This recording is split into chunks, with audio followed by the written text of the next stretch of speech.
मोदीजींनी 6,000 रुपये देणं सुरू केलं, तर महाराष्ट्र सरकारने निर्णय केला आणि त्याच्यासोबत 6,000 रुपये महाराष्ट्र सरकारने देखील नमो शेतकरी सन्मान योजनेतून देण्याचा निर्णय केला।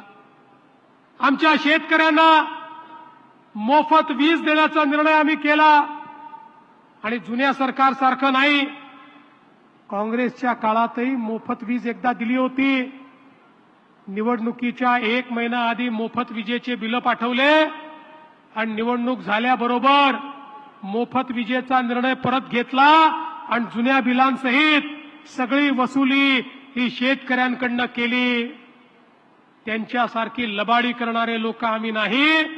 शेतकऱ्यांना मोफत विजेचा केवळ आश्वासन नाही, मोफत वीज आम्ही दिली आणि जोपर्यंत भाजप, शिवसेना, राष्ट्रवादी महायुतीचं सरकार आहे, आमच्या शेतकऱ्यांना मोफत वीज मिळतच राहील, हा आमचा निर्धार आहे।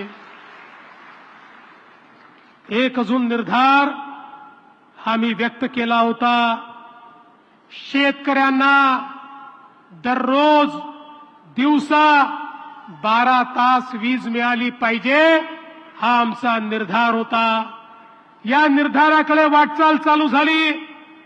आता महाराष्ट्रामध्ये 76% शेतकऱ्यांना आम्ही दिवसा वीज देणं सुरू केलंय।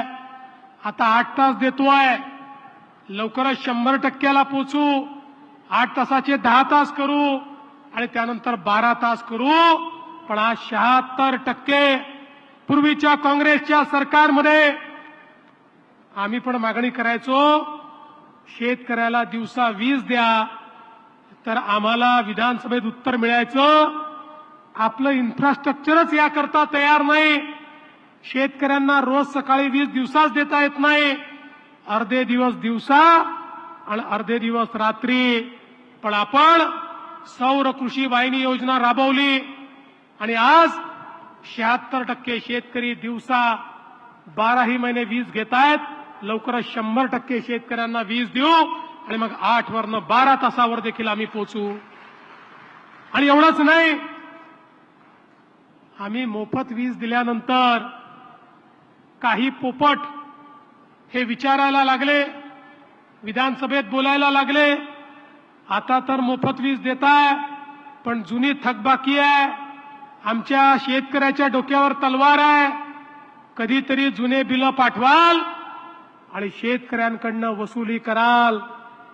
मला सांगताना आनंद वाटतो की या तुम्ही निवडून दिलेल्या सरकारची हिम्मत बघा। आम्ही निर्णय केला, शेतकऱ्यांचे जवळजवळ 55,000 कोटी रुपयाचे थकीत बिल हे कायमचे माफ करतो। शेतकऱ्यांसाठी राज्य सरकारने एक महत्त्वपूर्ण निर्णय घेतला आहे। खूप दिवसापासून जे शेतकरी बांधव मागणी करत होते की नमो शेतकरीचा आमचा हप्ता आहे 9वा आणि 10वा हप्ता जो अजूनपर्यंतही जमा झालेला नाही, त्याबद्दल काही अपडेट आहे का, हप्ता कधीपर्यंत जमा होणार आहे, तर संपूर्ण अपडेट आता या व्हिडिओच्या माध्यमातून तुम्हाला नक्कीच मिळाले असेल। खूप दिवसापासून सांगण्यात येतो की 15 ऑगस्ट निमित्त शेतकरी बांधवांच्या खात्यामध्ये नमोचा हप्ता जमा केला जाईल, परंतु नमोचा हप्ता 15 ऑगस्टला जमा होऊ शकला नाही। परंतु याचा अर्थ असा नाही की हप्ता त्यांच्या खात्यावरती जमा केला जाणार नाही, याला लागणारी संपूर्ण तरतूद ही केली गेलेली आहे। फक्त कर्जमाफीची रक्कम जमा करण्यासाठी शेतकरी बांधवांना नमोचा हप्ता देऊ शकले नव्हते। या कारणाने आता पुन्हा एकदा 15 ऑगस्ट रोजी एक मंत्रिमंडळाची बैठक आयोजित करण्यात आली। या बैठकीमध्ये त्यांनी एक महत्त्वपूर्ण निर्णय जो घेतलेला आहे, यामध्ये वाढीव जी रक्कम होती ती मागवण्यात आलेली आहेत आणि आता ही रक्कम शेतकरी बांधवांच्या खात्यामध्ये म्हणजेच नमोचा हप्ता म्हणून वापरली जाणार आहे आणि नमोचा हप्ता देखील शेतकरी बांधवांच्या खात्यामध्ये जमा होण्याची प्रक्रिया सुरू होत आहे। काही शेतकरी बांधवांना उद्यापर्यंत हे पैसे मिळणार, तर काही शेतकऱ्यांना 1 ते 2 दिवसाचा कालावधी हा लागणार आहे, परंतु संपूर्ण तरतूद ही केली गेलेली आहे, त्यामुळे शेतकरी बांधवांच्या खात्यामध्ये पैसे नक्कीच हे जमा होणार आहेत।